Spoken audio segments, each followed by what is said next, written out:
ब्रह्म का भी एक ब्रह्मपुर नाम है, दहराकाश का भी। ब्रह्मपुर ये दहर आकाश का भी नाम हुआ, और दहर आकाश का आश्रयभूत जो शरीर, इसका भी नाम है ब्रह्मपुर। प्रथम कंडिका में बताया गया। तो इसमें ये तत् शब्द से लेना है, ये जो दहर आकाश शब्दित निकटवर्ती ब्रह्मपुर है, और उस ब्रह्मपुर का विशेषण बताया गया कि वह सत्य है। तो ये तत्व यानी दहर आकाश शब्दित ब्रह्म रूप जो ब्रह्मपुर है वह सत्यम में अवितथम। वितथम का अर्थ होता है मिथ्या, वितथ मिथ्या, अवितथम का अर्थ निकलेगा सत्य। सत्य का पर्यायवाचक है अवितथम। तो ये जो प्रकृत दहर आकाश शब्दित ब्रह्म है यह सत्य है, अवितथ है। तो स्वामी जी, ब्रह्मपुर माने आयतन शरीर हो गया, आत्मा तो है। हाँ, तो ब्रह्मपुर कहते हैं, ब्रह्म ही पूर है। पूर यानी आश्रय, स्थान, अधिष्ठान। तो ब्रह्म रूप जो आश्रय है यह सत्य आश्रय है, अधिष्ठान है। और दहर आकाश के आश्रय के रूप में शरीर को भी बताया है। ये शरीर रूप जो आश्रय है यह है कल्पित, मिथ्या, कार्यात्मक होने से।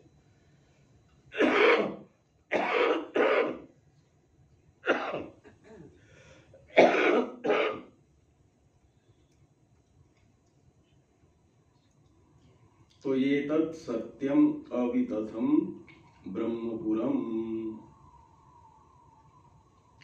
तो ब्रह्मेव पुरम ब्रह्मपुरम शरीराख्यंतु ब्रह्मपुरम ब्रह्मोपलक्षणार्थत्वात्। और शरीर नामक जो यानी ये सत्य ब्रह्मपुर वो हो गया दहर आकाश ब्रह्म। और इसमें समास हुआ ब्रह्मैव पुरम ब्रह्मपुरम, इसको कर्मधारय समास करता है।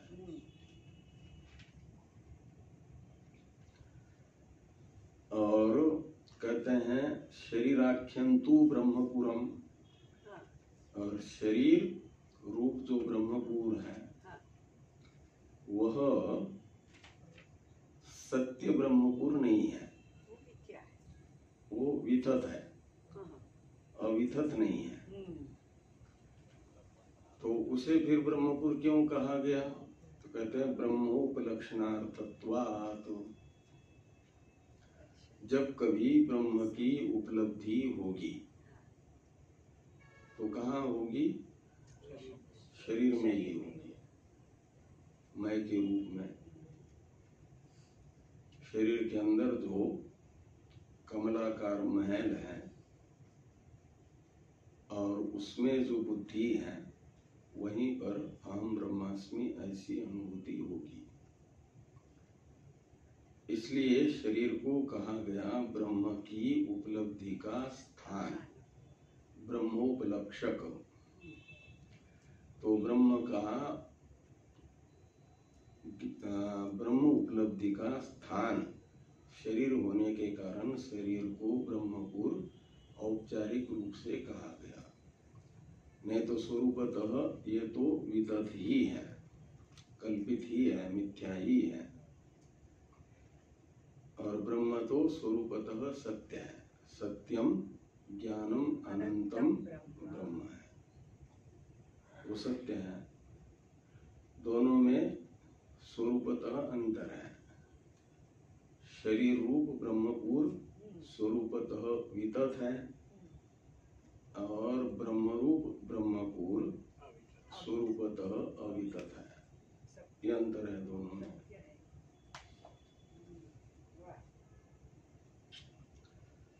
इसलिए आगे कहते हैं तत्तु अनृतम एव।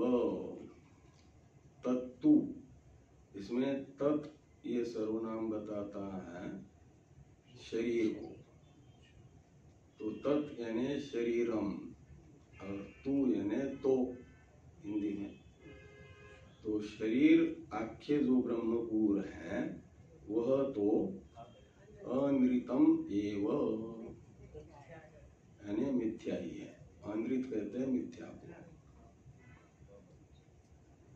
तो शरीर नामक ब्रह्मपुर तो मिथ्या ही है। कहे शरीर रूप ब्रह्मपुर मिथ्या क्यों है? तो छांदोग्य उपनिषद के ही 6ठ अध्याय में जो जो कार्य है उसे मिथ्या बताया गया है। वाचारम्भनम विकारो नामधेयम मृतिका इत्येव सत्यम। तो मिट्टी है और मिट्टी का कार्य घटादि है। इनमें से घटादि जो कार्य है यह वाचारंभण है, का मतलब आंद्रित है, मिथ्या है, वितत है। वाचारंभण का अर्थ है कल्पित, मिथ्या। तो ये मिथ्या ही है, ऐसा ये श्रुति बता रही है। श्रुति वाक्य है, वेद वाक्य है।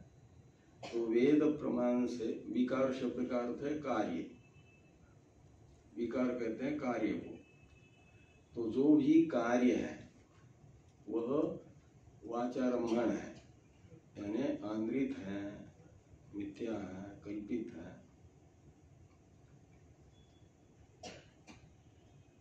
तो शरीर भी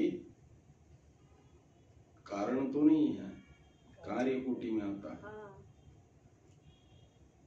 शरीर भौतिक है ना, भूतों का कार्य है। स्थूल शरीर भी और सूक्ष्म शरीर भी। स्थूल भूतों का कार्य है स्थूल शरीर, सूक्ष्म भूतों का कार्य है सूक्ष्म शरीर। इसलिए विकार ही है, और जो विकार है वो आंद्रित है, वाचारंभण है। तो ये कहा कि वाचारंभनम विकारो नामधेयम इति श्रुते, यानी इस श्रुति प्रमाण से शरीर कार्यात्मक होने के कारण आंद्रित ही सिद्ध होता है, मिथ्या ही सिद्ध होता है।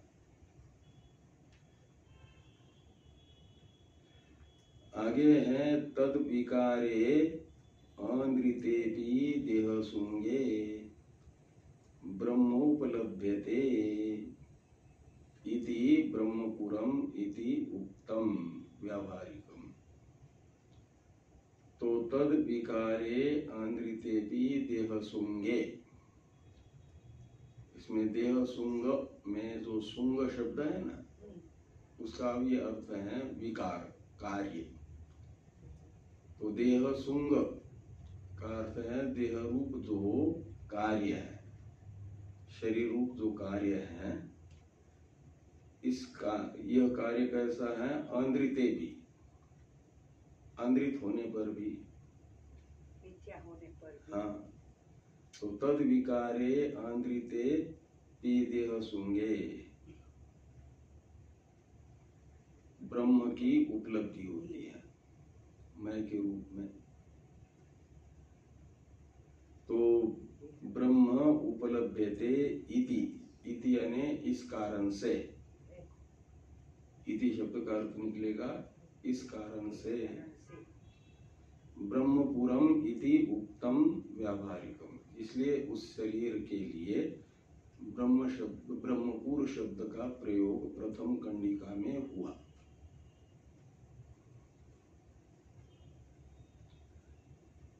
ये व्यावहारिक सत्य है, पारमार्थिक सत्य नहीं। पारमार्थिक सत्य ब्रह्मपुर ब्रह्म है। सुंगे ब्रह्मोपलब्ध देह सुंगे, देह मतलब अनित्य से नित्य की प्राप्ति होगी, ब्रह्म की हाँ। प्राप्ति होगी। तो अनित्य जो हो, अनित्य कहो, अंतरित कहो, मिथ्या कहो, तो मिथ्या देह रूप कार्य में ब्रह्म की अधिष्ठान के रूप में उपलब्धि होती है। देह के अधिष्ठान के रूप में देह ब्रह्म में कल्पित है और ब्रह्म उसका अधिष्ठान है, और उसके अधिष्ठान के रूप में, साक्षी के रूप में उपलब्ध होता है देह में ही ब्रह्म। इसलिए देह को भी व्यावहारिक ब्रह्मपुर कहा गया। और सत्यंतु ब्रह्मपुरम एतद एव ब्रह्म। तो सत्यम यानी पारमार्थिकम सत्यम, व्यावहारिक सत्य नहीं, पारमार्थिक सत्य ब्रह्मपुर तो एतद एव ब्रह्म, ये जो दहर आकाश शब्द से बताया गया ब्रह्म है, वही पारमार्थिक सत्य है।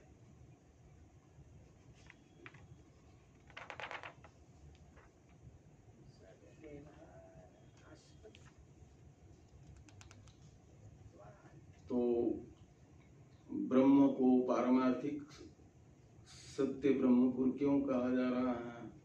कहते इसलिए कि सर्व व्यवहारास्पदत्वात्, जितनी भी व्यावहारिक सत्ता वाली वस्तुएं हैं, व्यावहारिक सत्ता वाली वस्तुएं कौन कौन है?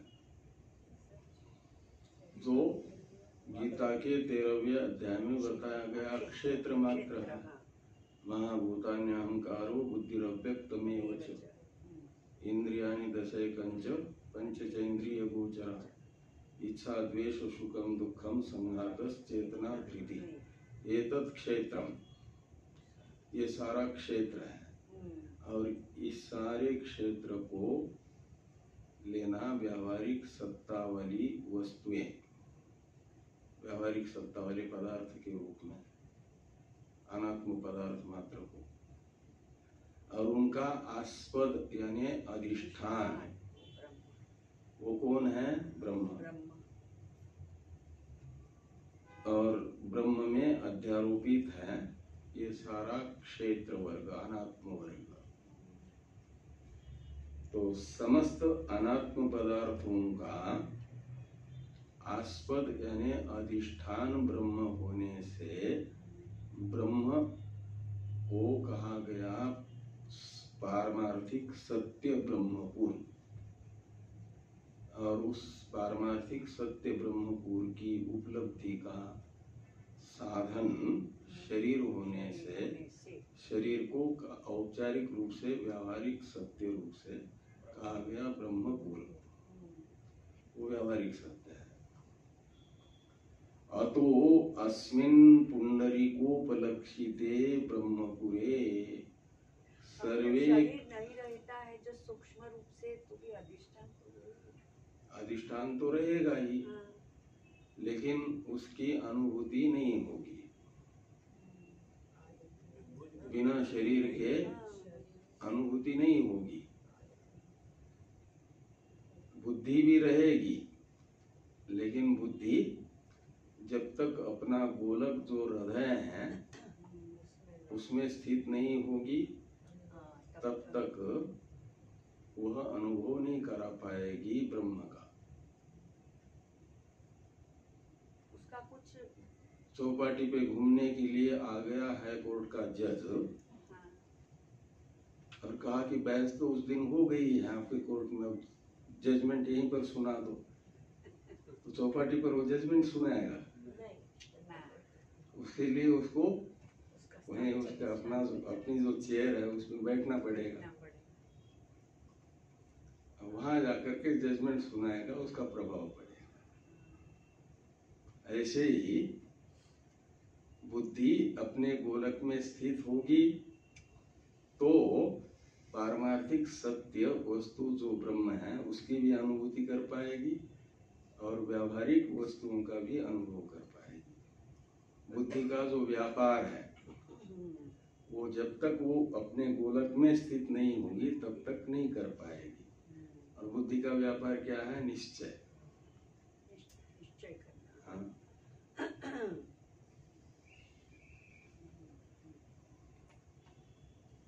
तो अतो अस्मिन् पुंडरीकोपलक्षिते ब्रह्मपुरे सर्वे कामा ये बहिर्भवद्भिः प्रार्थ्यन्ते ते अस्मिन् एव स्वात्मनि समाहिता। तो अतः यानी इसी कारण से सर्व व्यवहारास्पद है ना ये ब्रह्म धराकाश। तो सर्व व्यवहारास्पद है का मतलब समस्त अनात्म पदार्थों का अधिष्ठान है। तो अतः का अर्थ हो जाएगा समस्त अनात्म पदार्थों का अधिष्ठान होने से अस्मिन् पुंडरीको उपलक्षिते ब्रह्मपुरे। तो ये जो पुंडरीक शब्द से उपलक्षित ब्रह्मपुर है शरीर, इस शरीर में सर्वे कामा ये या ब्रह्मणि ये अस्मिन् पुंडरीको उपलक्षिते ब्रह्मपुरे। तो अस्मिन् ब्रह्मपुरे शब्द से लीजिए जो परमार्थ सत्य ब्रह्मपुर है, वो परमार्थ सत्य ब्रह्मपुर है दहर आकाश। और इस दहर आकाश में ही दहर आकाश समस्त अनात्म पदार्थों का अधिष्ठान होने से, सर्वास्पद होने से ब्रह्मपुरे यानी ब्रह्मणि सर्वे कामा यानी काम्यन्तेति कामा इस व्युत्पत्ति के अनुसार जो जीव की अभिलाषा के विषयभूत पदार्थ हैं उन्हें कहा जा रहा है काम शब्द से। अभिलषित पदार्थों को जिसको चाह रहे हैं हम, वे पदार्थ, ये काम शब्द का अर्थ है। तो सर्वे कामा का अर्थ हुआ सभी हमारे अभिष्ट पदार्थ। वे कहाँ पर स्थित हैं? तो इसी ब्रह्मपुर में, यानी परमार्थ सत्य जो ब्रह्मपुर है, वो परमार्थ सत्य ब्रह्मपुर कौन है? दहर आकाश यानी आत्मा। तो सर्वे कामा ये बहिर्भवद्भिः प्रार्थ्यन्ते। भवद्भिः यानी आपके द्वारा, बहिर्प्रार्थ्यन्ते का मतलब है आपके अंदर, लेकिन आप चाहते हैं बाहर मिले। आपके अंदर ही स्थित है वो सब। आप ही दहर आकाश है। दहर आकाश तो आत्मा है ना, और आप आत्मा है, न कि ये अंतरिक्ष जो ब्रह्मपुर है शरीर, तद्रूप नहीं है। लेकिन आप चाहते हैं कि इस शरीर से भी बाहर हमारे अभिष्ट पदार्थ हमें मिले, जबकि हम ही सभी हमारे अभिष्ट पदार्थों के अधिष्ठान है, सर्वास्पद है। हमारे अंदर सब पदार्थ है, पूरा संसार है। तो बहिर्भवद्भिः प्रार्थ्यन्ते ये सर्वे कामा ते अस्मिन् एव स्वात्मनि समाहिता।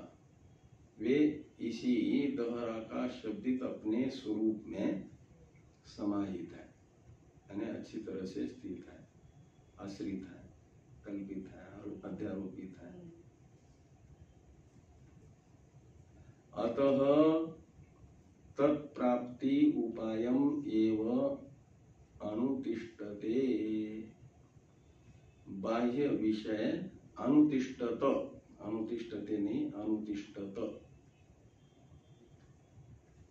तो अतः का अर्थ है जिस कारण से आपके अंदर ही आपके सभी अभीष्ट पदार्थ स्थित है।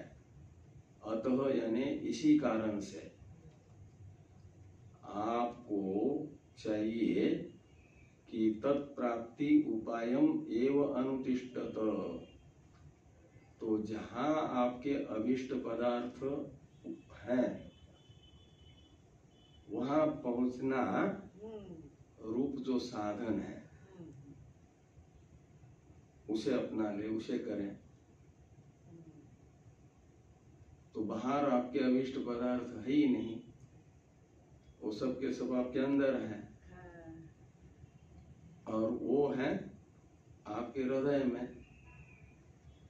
आपके सभी अभिष्ट पदार्थों का अधिष्ठान भूत दोहरा आकाश आपके हृदय में है। तो वहां पर आपको जाना है, हृदय में।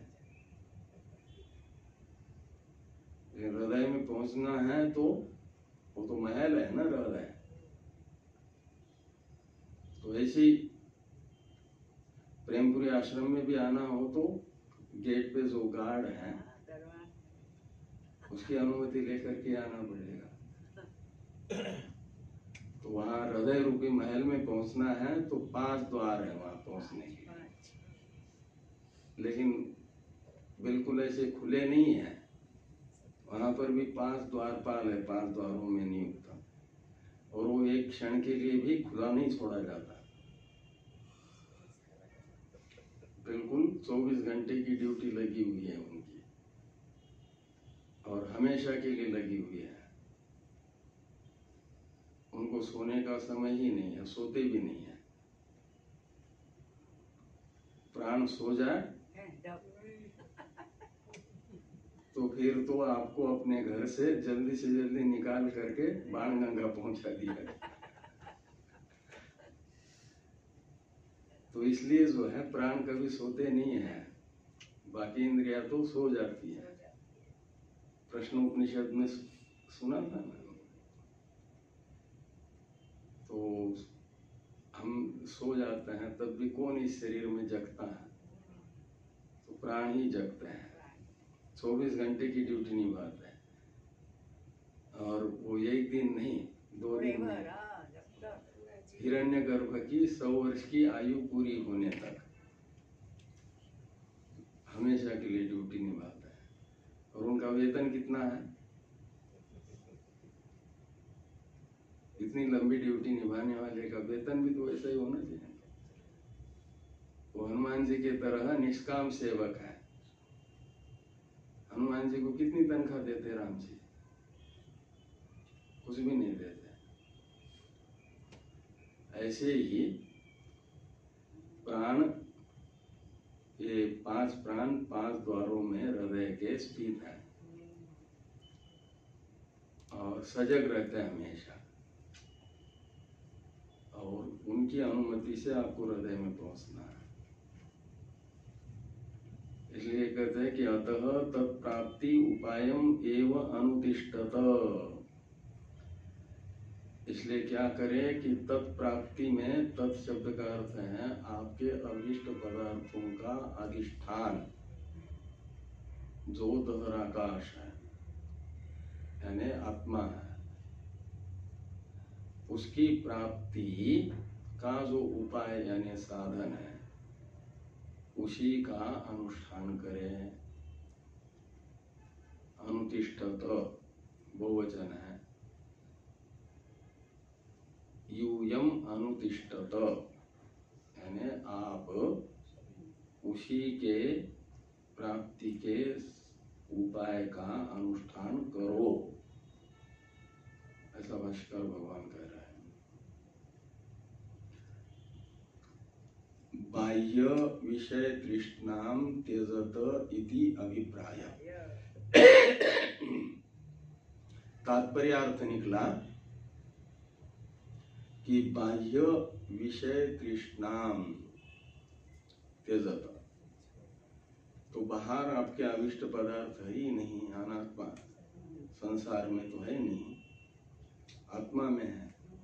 इसलिए क्या करो कि बाहर अपने अभिष्ट पदार्थों को खोजने की जो इच्छा है ना, उस इच्छा का ही त्याग कर दो। तृष्णा का, तृष्णाम त्यजत, वहां मिलेंगे नहीं। जहां विद्यमान है वहां खोजेंगे तो मिलेंगे। नहीं तो ब्रह्म आत्माओं से सुना है ना वो दृष्टांत। एक बुढ़िया हाँ, सुई ढूंढ रही। सुई खोज रही है,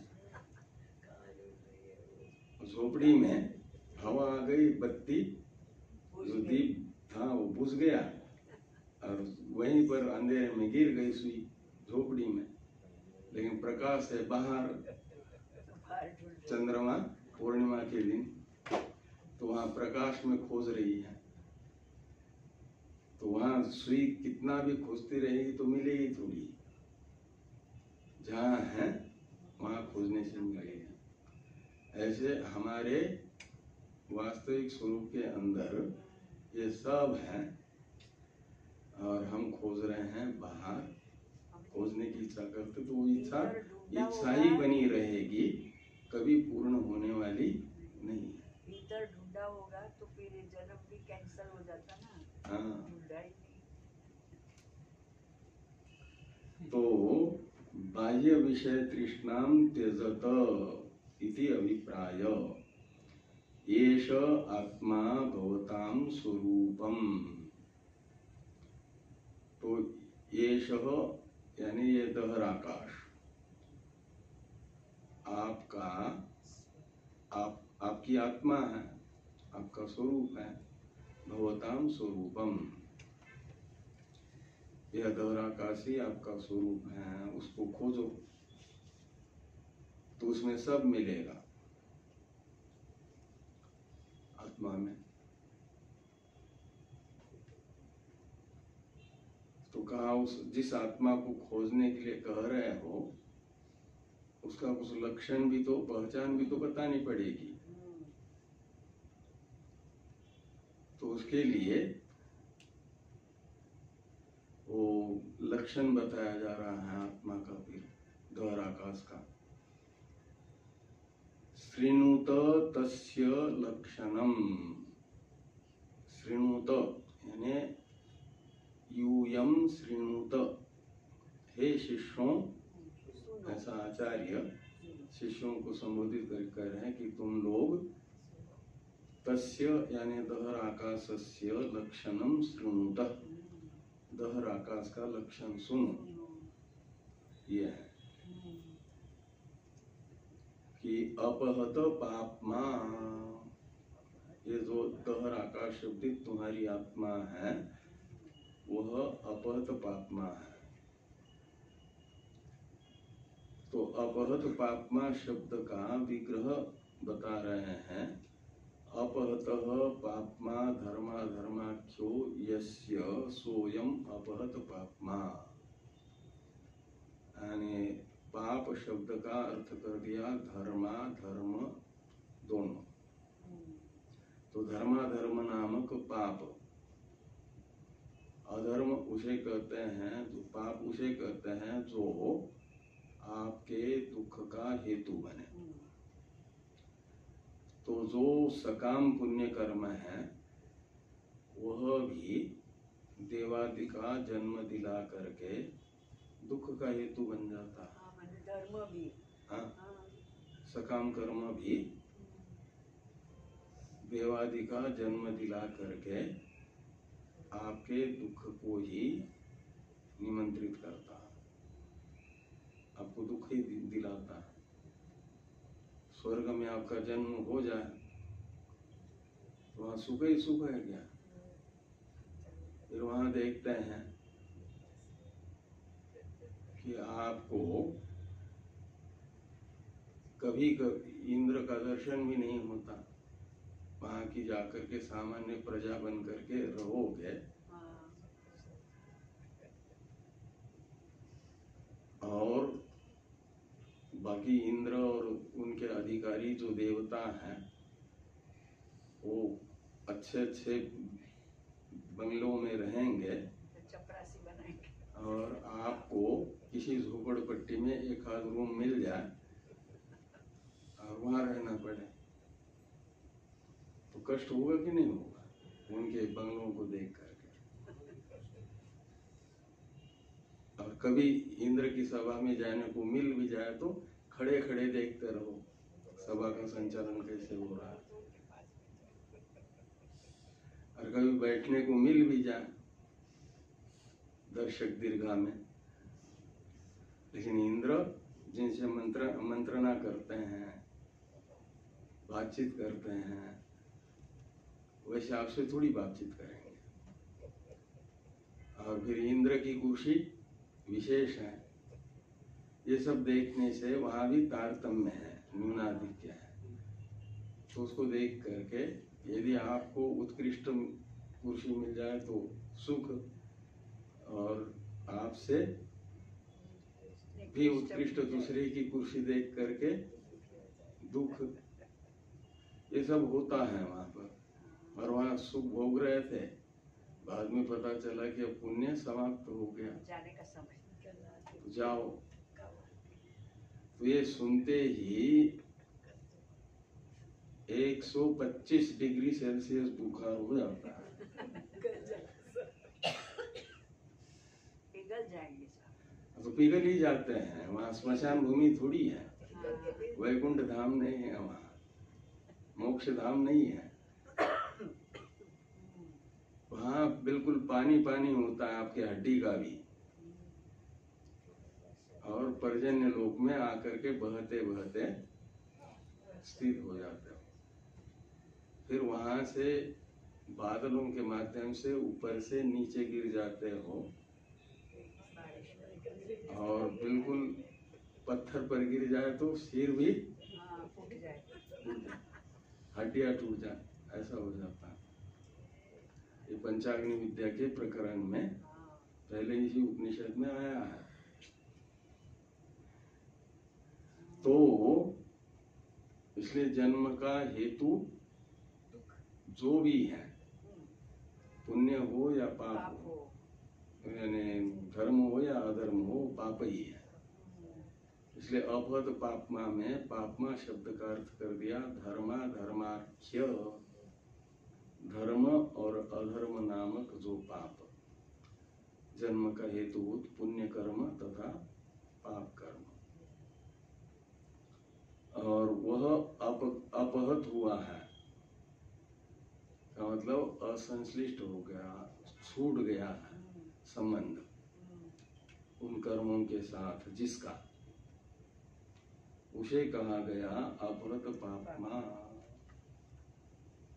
और ये संबंध किससे छूट जाता है? असंग आत्मा को मैं के रूप से जानने से।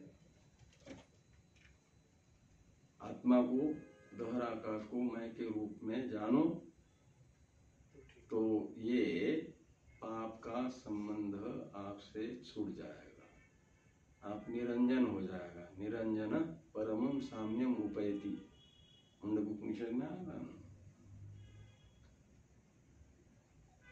और तथा विजर, तो अपहत पापमा शब्द की व्याख्या हो गई कि कर्म से, जन्म दिलाने वाले कर्म से आपका कोई संबंध नहीं रहेगा। और तथा विजरो विजरह, तो विजर कहते हैं जरा रहित को, जरा यानी वृद्धावस्था। तो विगत जरह,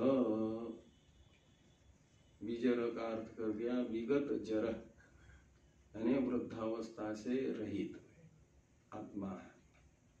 शरीर की जरा से आत्मा जरा युक्त नहीं होती है, शरीर के विकार से विकारी नहीं होता है। नहीं। और विमृत्युश्च, तो शरीर के मृत्यु से इसकी मृत्यु नहीं होती। इसका सवाल का जवाब।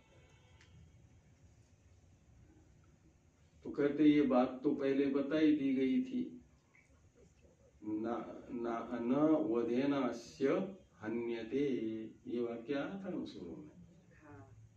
कि शरीर के वध से इस दहर आकाश का वध नहीं होता है। और यहाँ पर फिर विमृत्युश्च ये विशेषण दे करके यदि शरीर की मृत्यु से इसकी मृत्यु नहीं होती, यही कहोगे तो पुनरुक्ति दोष हो जाएगा। इसी कंडिका में अभी अभी कहा था, और फिर भी मृत्यु शब्द से वही अर्थ कहेंगे तो पुनरुक्ति दोष से दूषित ये श्रुति वाक्य होगा। इसलिए कहते हैं तद उक्तम पूर्वम एव न वधेन अस्य हन्यते इति। ये पुनरुक्ति दोष की शंका की गई। कहते हैं न वधेन अस्य हन्यते, इस वाक्य से ही शरीर की मृत्यु से धर आकाश की मृत्यु नहीं होती, यह बात यद्यपि बताई गई है। तो कहते हैं किमर्थम पुनरुच्यते, तो फिर दोबारा विमृत्यु पद का प्रयोग करके वही अर्थ क्यों कहा जा रहा है। इस प्रकार की शंका का समाधान करते हुए कहते हैं यद्यपि देह संबंधीभ्याम जरा मृत्युभ्याम न संबध्यते अन्यथापि संबंध ताभ्याम स्यात् इति आशंका निवृत्त्यर्थम। तो कहते हैं यद्यपि देह संबंधी जो ये दो विकार है जरा और मृत्यु, इनके देह संबंधी इन विकारों से दहर आकाश विकृत नहीं होता, विकारी नहीं होता। ये यद्यपि हमने पहले कहा है, ठीक कहा है पहले हमने, हमको याद है, इतने भी भुलक्कड़ नहीं है, ये सिद्धांति कह रहे हैं। लेकिन कहते हैं केवल शरीर के संबंध से ही संबंध की कल्पना नहीं की जा सकती दहर आकाश के साथ जरा मृत्यु की, प्रकारांतर से भी जरा और मृत्यु के साथ इस दहर आकाश के संबंध की कल्पना की जा सकती है। उसका भी निराकरण करने के लिए यहाँ पर दोबारा विजरह और विमृत्यु ये शब्द प्रयोग हुआ है। इसलिए कहते हैं कि अन्यथापि, अन्यथापि का मतलब देह के विकारभूत जरा मृत्यु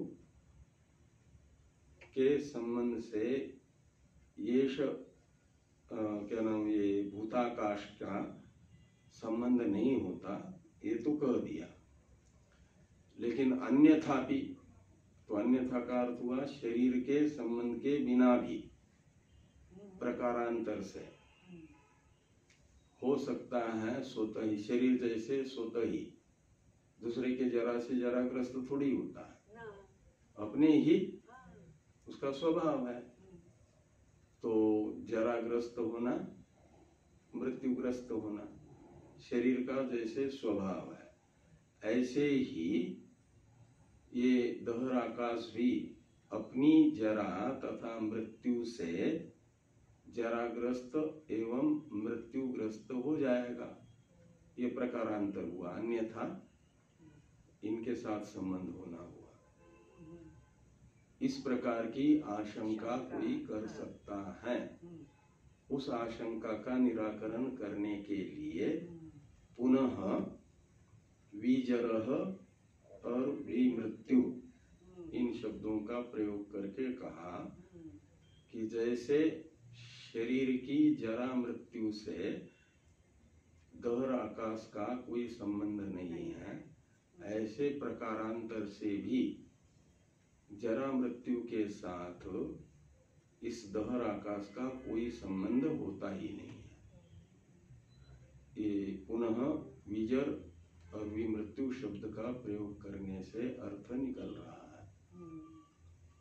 तो अन्यथापि संबंध ताभ्याम, ताभ्याम यानी जरा मृत्युभ्याम, जरा और मृत्यु के साथ अन्यथा भी संबंध स्यात्, इस प्रकार की आशंका हो सकती थी।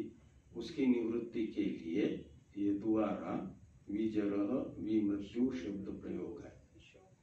अब आगे आ रहा है विशोको, उसका अर्थ कर दिया विगत शोक। जिनका शोक अब शोक पदार्थ क्या है इसका विवरण आ रहा है, ये चर्चा हम लोग करते हैं कल। नाम इष्ट आदि ओम पूर्णमदः पूर्णमिदं पूर्णात् पूर्णमुदच्यते पूर्णस्य पूर्णमादाय पूर्णमेवावशिष्यते। ओम शांति शांति शांति। शंकरं शंकराचार्यं केशवं बादरायणं सूत्रभाष्य कृतो वन्दे भगवन्तो पुनः पुनः। ईश्वरो गुरुरात्मेति मूर्तिभेद विभागिने व्योमवद्व्याप्तदेहाय दक्षिणामूर्तये नमः। ओम शांति शांति शांति।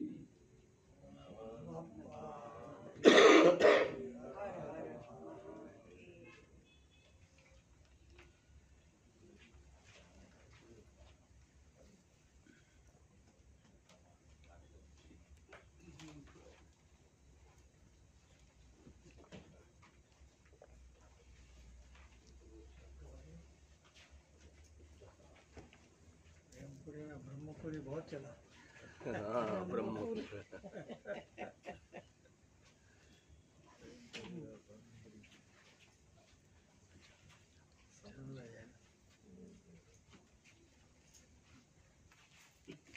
बहुत सारी चीजें विगत हुई है भाई। नंबर तो लगा है ना, हाँ मतलब अपना नंबर तो लगा है, विगत होते जा रहा है। MTNL का स्लोगन है ना, आपण रंगीत आहोत।